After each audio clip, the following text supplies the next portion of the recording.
आज की कुछ और बड़ी खबरें देख लेते हैं। भारत की अध्यक्षता में G20 की विदेश मंत्रियों की बैठक की आज नई दिल्ली में शुरुआत हुई। प्रधानमंत्री नरेंद्र मोदी ने बैठक के उद्घाटन सत्र को एक वीडियो संदेश के माध्यम से संबोधित किया। प्रधानमंत्री ने अपने संबोधन में कहा कि मौजूदा वैश्विक परिस्थितियों को देखते हुए हम सभी को यह स्वीकार करना चाहिए कि आज बहुपक्षवाद संकट में है। We must all acknowledge that multilateralism is in crisis today. The architecture of global governance created after the Second World War was to serve two functions. First, to prevent future wars by balancing competing interests. Second, to foster international cooperation on issues of common interests. The experience of the last few years, financial crisis, climate change, pandemic, terrorism and wars clearly shows that global governance has failed in both its mandates. साथ ही प्रधानमंत्री नरेंद्र मोदी ने कहा कि कई विकासशील देश अपने लोगों के लिए भोजन और ऊर्जा सुरक्षा सुनिश्चित करने के लिए संघर्ष कर रहे हैं। वो अमीर देशों के कारण होने वाली ग्लोबल वार्मिंग से भी सबसे ज्यादा प्रभावित हैं। यही कारण है कि भारत की G20 अध्यक्षता ने ग्लोबल साउथ को आवाज देने की कोशिश की है। Many developing countries are struggling with unsustainable debt while trying to ensure food and energy security for their people. They are also the ones most affected by global warming caused by richer countries.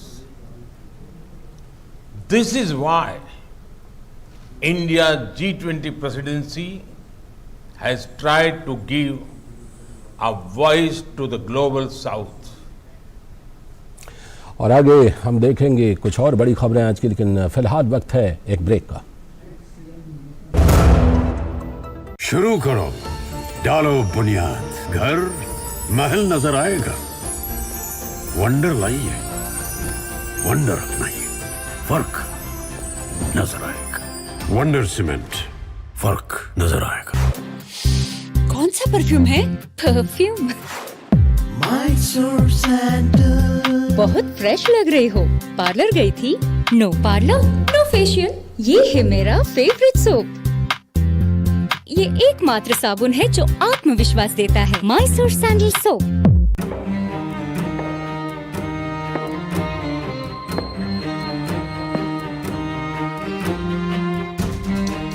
कब तक आप ऐसे future का tension लेकर चलते रहेंगे?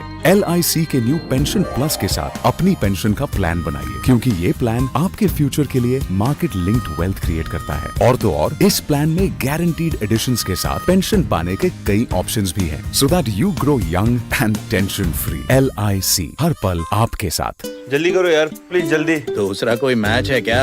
ऐसा ही कुछ है यार, बैंक जाना है दादाजी को लेके। हाँ यार, उम्र होने पर कभी कभी मदद तो लगती है, पर बैंकिंग में नहीं। वैसे भी RBI कहता है सीनियर सिटीजन सबसे पहले। अगर आप 70 साल से ऊपर हैं और आप बैंक नहीं जा सकते तो बैंक आएगा आपके पास जरूरी सेवाएं लेकर, वो भी वाजिब दरों पर। सीनियर सबसे पहले। RBI कहता है जानकार बनिए, सतर्क रहिए। ब्रेक के बाद एक बार फिर से आपका स्वागत है। देखते हैं आज की कुछ और बड़ी खबरें। विदेश मंत्री डॉक्टर एस जयशंकर और अमेरिकी विदेश मंत्री एंटनी ब्लिंकन ने दिल्ली में G20 विदेश मंत्रियों की बैठक के मौके पर मुलाकात की।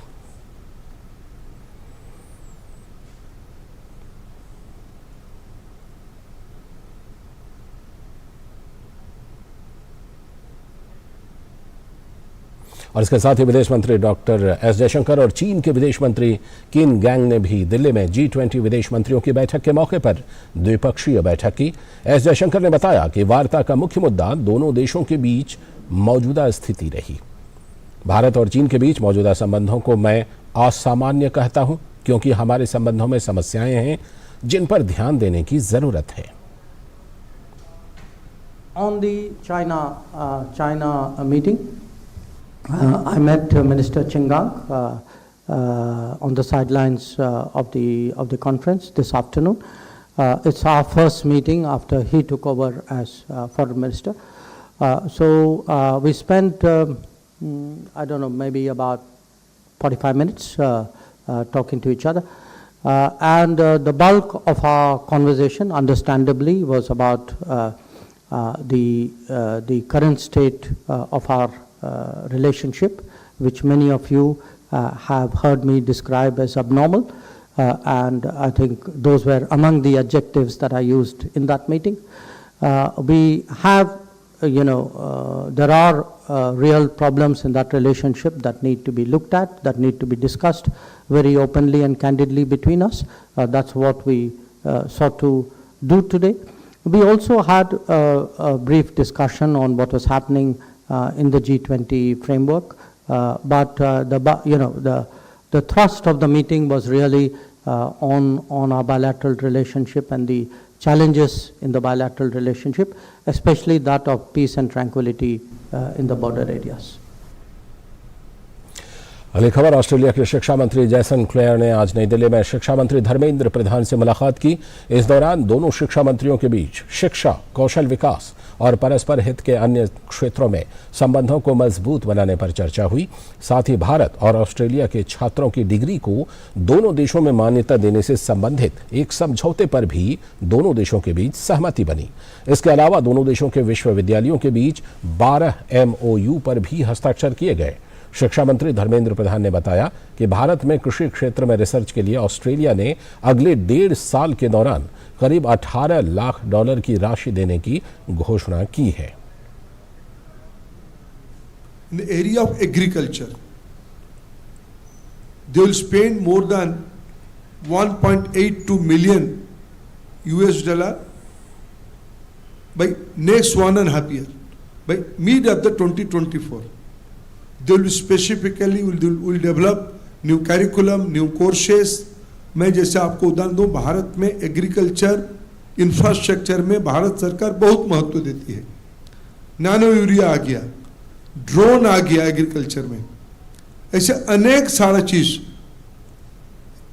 शीतल भंडार की, रेफ्रिजरेशन की एक नया वैल्यू चेन इमर्ज कर रहा है। ये सारे इलाका में ऑस्ट्रेलिया के साथ मिलके हम काम करेंगे। वहीं ऑस्ट्रेलिया के शिक्षा मंत्री जैसन क्लेयर ने कहा कि ऑस्ट्रेलिया में पढ़ने जाने वाले भारतीय छात्रों की वीजा प्रोसेसिंग में हाल के दिनों में तेजी आई है और अब छात्रों को 40 के बजाय 12 दिनों में ही वीजा मिल जा रहा है। उन्होंने कहा कि वीजा का इंतजार कर रहे भारतीय छात्रों की संख्या में पिछले 6 महीने के दौरान 75% की कमी आई है।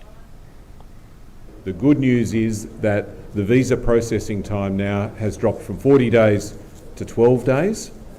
And the number of Indian students waiting for a visa has dropped by 75% in the last 6 months. So that's good news, but there's still more work to do, in particular for PhD students. The next big task for me and other ministers in the Australian government is working to speed up the visa processing for Indian PhD students hoping to study in Australia. अगली खबर, 2023 राष्ट्रीय युवा संसद महोत्सव के चौथे संस्करण के समापन समारोह संसद भवन के केंद्रीय कक्ष में किया गया। इस समारोह में लोकसभा के अध्यक्ष ओम बिरला और केंद्रीय युवा कार्यक्रम एवं खेल मंत्री अनुराग सिंह ठाकुर शामिल थे। इस महोत्सव में देश भर के सभी राज्यों से युवा प्रतिभागियों ने हिस्सा लिया और एक बेहतर भविष्य के लिए विचार, विश्व के लिए भारत, इस विषय पर संवाद हुआ। राष्ट्रीय युवा संसद महोत्सव 2023 के चौथे संस्करण में कई राज्यों और केंद्र शासित प्रदेशों के 85 प्रतिभागियों ने हिस्सा लिया। इस महोत्सव के समापन समारोह के अवसर पर लोकसभा अध्यक्ष ओम बिरला शामिल हुए और पहले 3 पुरस्कार विजेताओं को सम्मानित भी किया। इस अवसर पर बोलते हुए लोकसभा अध्यक्ष ने कहा कि लोकतंत्र की प्रक्रिया में युवाओं की भागीदारी, चर्चा और संवाद, सकारात्मक विचार और सकारात्मक आलोचना ही लोकतंत्र की ताकत है। भारत के लोकतंत्र के अंदर चर्चा, संवाद, सुवर्चित विचार, सकारात्मक विचार और लोकतंत्र के मन सकारात्मक आलोचना, यह हमारे लोकतंत्र की ताकत है। और इसीलिए हम युवा संसद अलग अलग नौजवानों में करते हैं तो इस विचार से करते हैं कि वो भारत की लोकतंत्र की प्रक्रिया में सक्रिय भागीदारी बने, वह संविधान को जाने। केंद्रीय युवा कार्यक्रम और खेल मामलों के मंत्री अनुराग सिंह ठाकुर ने राष्ट्रीय युवा संसद महोत्सव के अवसर पर बोलते हुए कहा कि आज योजनाओं में सुधार से देश आत्मनिर्भर बन रहा है और देश की अर्थव्यवस्था तेजी से आगे बढ़ रही है। उन्होंने कहा कि इसमें युवाओं की भागीदारी सराहनीय है। 2014 से पहले भारत की छवि फ्रेजाइल 5 इकोनॉमीज की थी। From fragile 5 we have become first 5 among the first 5 economies. आज पॉलिसी रिफॉर्म्स के माध्यम से हम आत्मनिर्भर भारत बनाने की बात करते हैं और उसको आगे बढ़ाने का काम करते हैं। और जो भारत की अर्थव्यवस्था है आज दुनिया की सबसे तेजी से बढ़ने वाली अर्थव्यवस्था बनी है। आज से 7-8 साल पहले भारत का नाम कहीं नहीं आता था। केवल एक पॉलिसी में बदलाव करके प्रधानमंत्री जी ने युवाओं का हाथ पकड़ा, आगे बढ़ाने का काम किया और युवाओं ने अपनी ताकत को दिखाया है। मात्र 8 वर्षों में भारत को आज दुनिया के पहले 3 स्टार्टअप नेशन में लाकर हमारे युवाओं ने खड़ा कर दिया है। मेरे साथियों, जिला युवा संसद में प्रथम और द्वितीय स्थान पाने वाले प्रतिभागियों ने 3 फरवरी से 7 फरवरी 2023 के दौरान राज्य युवा संसद महोत्सव में भाग लिया। जिला और राज्य स्तर पर आयोजित युवा संसद के दौरान प्रतिभागियों ने दिए गए विषयों पर अपने विचार रखे थे। अनुज यादव, डीडी न्यूज, दिल्ली। आगे देखेंगे कुछ और बड़ी खबरें, लेकिन फिलहाल वक्त है एक और ब्रेक का। जन औषधि केंद्रों पर मिलने वाली दवाओं की कीमत बाजार में जो दवाएं मिलती हैं उसी क्वालिटी की, लेकिन जन औषधि केंद्र में 50% से 90% तक उसकी कीमत कम होती है। भारतीय जन औषधि परियोजना के अंतर्गत अब तक देश भर में हजारों जन औषधि केंद्र खोले जा चुके हैं, जहां पर 1759 से अधिक दवाइयां और 280 सर्जिकल उपकरण बहुत ही कम कीमतों पर उपलब्ध हैं। अधिक जानकारी के लिए जन औषधि सुगम मोबाइल ऐप को डाउनलोड करें या टोल फ्री नंबर पर कॉल करें। सस्ती एवं उत्तम दवाएं जन औषधि केंद्र से लाएं। शुरू करो, डालो बुनियाद, घर महल नजर आएगा। वंडर लाइए, वंडर नहीं, फर्क नजर आएगा। वंडर सीमेंट, फर्क नजर आएगा।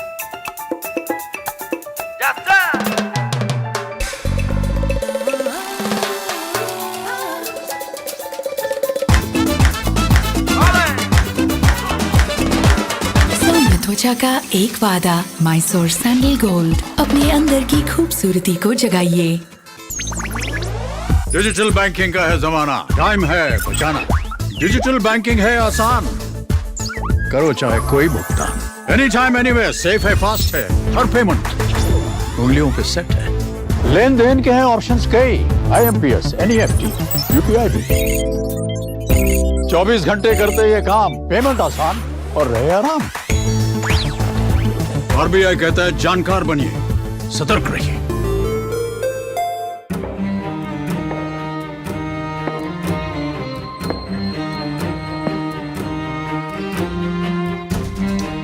कब तक आप ऐसे फ्यूचर का टेंशन लेकर चलते रहेंगे? LIC के न्यू पेंशन प्लस के साथ अपनी पेंशन का प्लान बनाइए, क्योंकि ये प्लान आपके फ्यूचर के लिए मार्केट लिंक्ड वेल्थ क्रिएट करता है। और तो और इस प्लान में गारंटीड एडिशंस के साथ पेंशन पाने के कई ऑप्शंस भी हैं, so that you grow young and tension free. LIC, हर पल आपके साथ।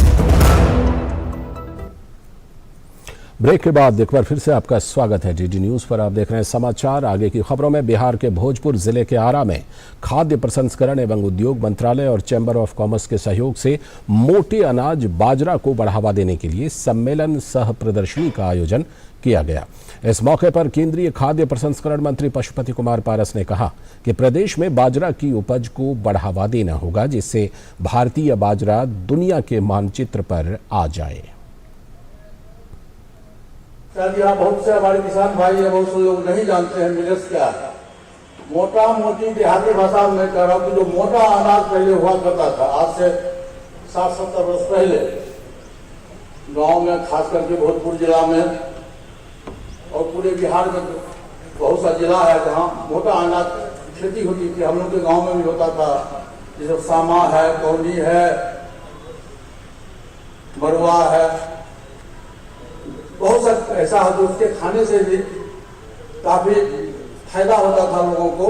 लेकिन धीरे धीरे वो हमारे देश से, खासकर हमारे बिहार से वो समाप्त हो गया। पुनः स्वास्थ्य के दृष्टिकोण से भी वो बहुत ही लाभदायक है। इसलिए भारत सरकार, खास करके माननीय प्रधानमंत्री जी का ये विशेष अनुरोध है, इच्छा है कि मिलेट्स का फिर अपने देश में प्रचार प्रसार किया जाए। केंद्रीय सूचना एवं प्रसारण मंत्रालय के सचिव अपूर्व चंद्र गुरुवार को अयोध्या में थे। इस दौरान उन्होंने भगवान श्री रामलला के दर्शन किए, साथ ही बन रहे भव्य राम मंदिर परिसर का अवलोकन भी किया। अयोध्या में श्री राम जन्मभूमि पर भव्य मंदिर का निर्माण कार्य तीव्र गति से जारी है। गुरुवार को सूचना एवं प्रसारण मंत्रालय के सचिव अपूर्व चंद्रा ने अयोध्या में भगवान श्री रामलला के दर्शन किए। उन्होंने भगवान श्री रामलला के बन रहे भव्य मंदिर परिसर का अवलोकन किया। इस दौरान श्री राम जन्मभूमि तीर्थ क्षेत्र के महासचिव चंपत राय समेत मंदिर निर्माण से जुड़ी सभी कार्यदायी एजेंसियों के पदाधिकारी मौजूद रहे। मंदिर निर्माण कार्य से जुड़े अधिकारियों ने शुरू से लेकर अब तक किस तरह मंदिर निर्माण का कार्य किया जा रहा है, इसकी विधिवत जानकारी दी और मंदिर की वास्तुकला और मंदिर निर्माण में उपयोग की जा रही सामग्री और तकनीक की विस्तार से जानकारी दी। 12 इंच की लेयर को रोलर कॉम्पैक्शन के द्वारा 10 इंच बनाया गया, उसकी डेंसिटी नापी गई, तब सेकंड, थर्ड, फोर्थ लेयर, और इस प्रकार जमीन के नीचे एक बहुत विशाल बड़ी मोटी आर्टिफिशियल रॉक तैयार की गई है। ये रॉक एक प्रकार का लैंड इंप्रूवमेंट है। ये पत्थर हो गया नीचे, इसके ऊपर फिर जितने हिस्से में मंदिर बना है, एक 1.5 मीटर मोटी एक सेकंड कंक्रीटिंग की गई है।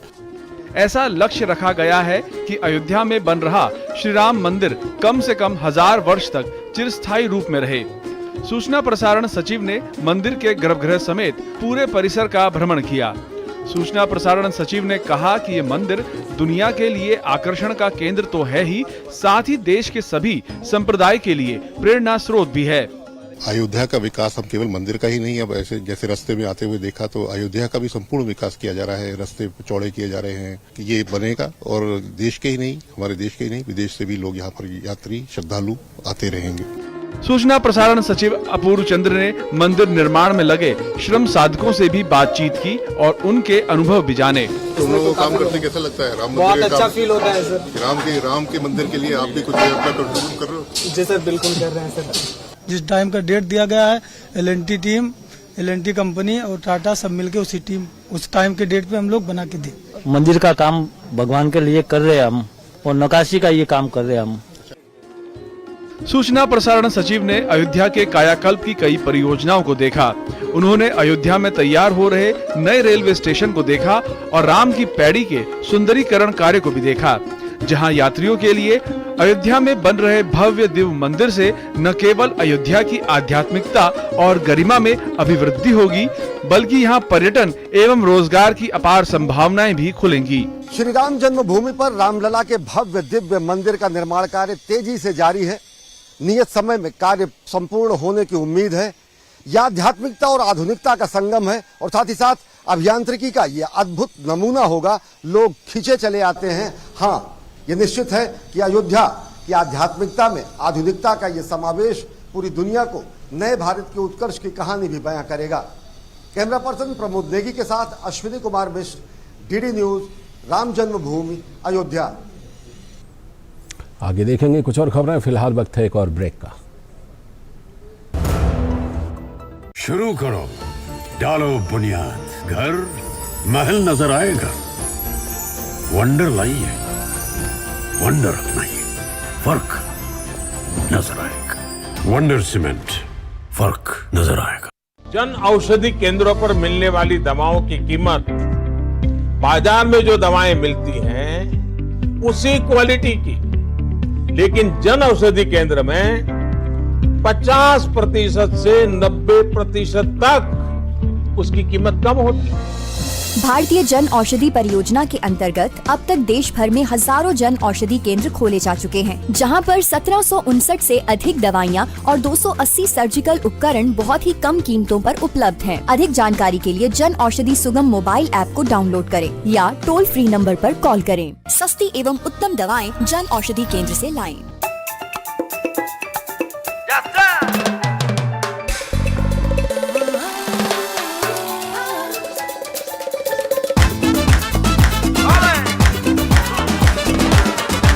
त्वचा का एक वादा, माइसोर सैंडल गोल्ड। अपने अंदर की खूबसूरती को जगाइए। ब्रेक के बाद एक बार फिर से आपका स्वागत है। भारतीय सिविल लेखा सेवा यानी ICAS के 47वें स्थापना दिवस के मौके पर डॉक्टर अंबेडकर अंतर्राष्ट्रीय केंद्र नई दिल्ली में सिविल लेखा दिवस मनाया गया। कार्यक्रम में केंद्रीय वित्त राज्य मंत्री पंकज चौधरी मुख्य अतिथि के रूप में शामिल हुए और दीप प्रज्वलित कर कार्यक्रम की शुरुआत की। भारतीय सिविल लेखा सेवा की स्थापना को चिन्हित करने के लिए ये मनाया जाता है।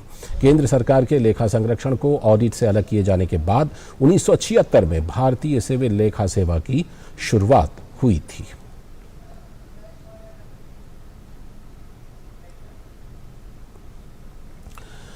बात अर्थव्यवस्था से जुड़ी खबरों की। फरवरी में यात्री वाहनों की थोक बिक्री 11% बढ़कर 3.35 लाख इकाई के पार पहुंच गई। इस दौरान ये वाहनों की थोक बिक्री का रिकॉर्ड आंकड़ा है। मारुति सुजुकी इंडिया की घरेलू बाजार में थोक बिक्री 11% बढ़कर 1,55,114 इकाई पहुंच गई। hyundai की थोक बिक्री 9% बढ़कर 57,851 इकाई पर पहुंच गई। टाटा मोटर्स के वाहनों की कुल थोक बिक्री 3% बढ़कर 79,705 इकाई पर पहुंच गई। कंपनी ने घरेलू बाजार में 78,006 वाहन बेचे हैं। वहीं इस दौरान टोयोटा किर्लोस्कर की थोक बिक्री 75% बढ़कर 15,383 पर पहुंच गई है। महिंद्रा एंड महिंद्रा की बिक्री 8% बढ़कर 58,801 पर पहुंच गई। किया इंडिया की थोक बिक्री में भी जबरदस्त उछाल आया है, तो वहीं MG मोटर्स और बजाज ऑटो थोक बिक्री में गिरावट दर्ज की गई है। हैवी वाहन निर्माता अशोक लेलैंड ने भी अपनी थोक बिक्री में इजाफा किया है। कंपनी की थोक बिक्री 32% का उछाल आया है। आगे बढ़ने से पहले ले लेते हैं एक और छोटा सा ब्रेक। शुरू करो, डालो बुनियाद, घर महल नजर आएगा। वंडर लाइए, वंडर नहीं, फर्क नजर आएगा। वंडर सीमेंट, फर्क नजर आएगा। ब्रेक के बाद एक बार फिर से आपका स्वागत है। आगे की खबरों में अक्टूबर दिसंबर तिमाही में भारत की GDP दर में 4.4% की बढ़ोतरी दर्ज की गई, जिस पर वित्त मंत्रालय ने अपनी प्रतिक्रिया दी है। मंत्रालय में मुख्य आर्थिक सलाहकार अनंत बी नागेश्वरन ने कहा है कि इस गिरावट के बावजूद भारत की अर्थव्यवस्था इस साल 7% की दर से विकास करेगी। उन्होंने कहा कि वैश्विक मंदी के बीच भारत अब भी सबसे तेज रफ्तार अर्थव्यवस्था बना हुआ है। इस बीच सरकार ने वर्ष 2021-22 के आर्थिक विकास दर को संशोधित करते हुए 8.7% से 9.1% कर दिया है। श्री नागेश्वरन ने यह भी कहा कि इस बात के पर्याप्त संकेत हैं कि मैन्युफैक्चरिंग क्षेत्र की स्थिति अच्छी है। इस बीच जनवरी माह के मैन्युफैक्चरिंग PMI के आंकड़े भी जारी किए गए, जिसमें 55.4 का स्तर रहा, जो साल की बेहतरीन शुरुआत कही जा सकती है। फरवरी माह सीधे चलते हैं इस वक्त आपको भारतीय जनता पार्टी के हेडक्वार्टर, जहां प्रधानमंत्री नरेंद्र मोदी पहुंच गए हैं। जो पूर्वोत्तर के 3 राज्यों के जनादेश आए हैं,